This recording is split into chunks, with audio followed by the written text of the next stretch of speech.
This year is a record-setting drought caused primarily by the El Nino weather pattern. Individual gauges along the river were at the lowest that they had been since they started recording. So I think in that sense it is an unprecedented drought.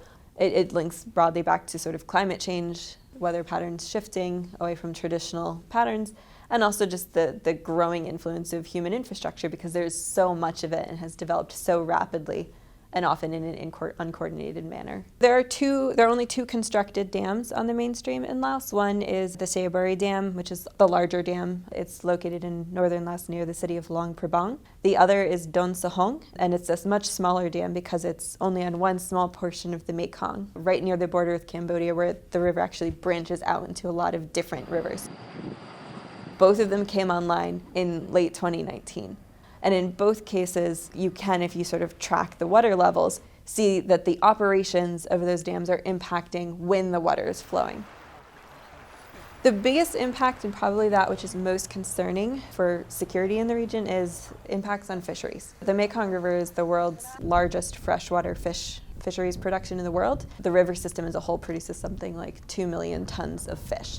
That's actually more than all rivers and lakes in North America combined put out in a year. So it's a significant amount of fish. Many people in the communities living along the river or on the Tonle Sap Lake in Cambodia are very dependent on fish for not only direct food security and protein access, but also for their livelihoods. So there's subsistence farmers and fishermen that live along the river and depend on that natural flood pulse that comes every year in the monsoon season. The water level this year was much lower than usual. So the fish flood simply didn't happen. And you're starting to see a lot of concern about that in Cambodia.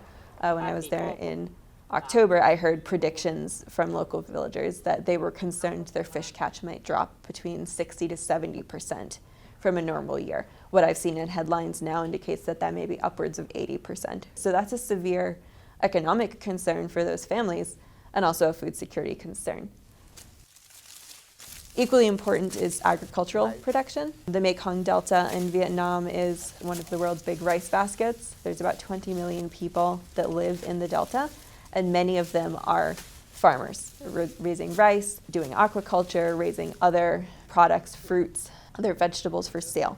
And in drought years, historically, the production simply cannot happen at the same level as usual because the water simply isn't available. So even if you have farmers planting things early on, sometimes those crops will dry in the fields because they simply don't have enough fresh water available to fuel them.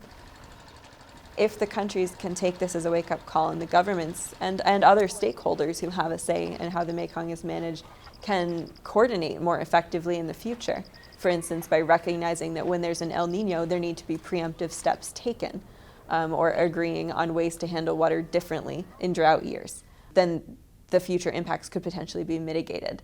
Or at least alleviated.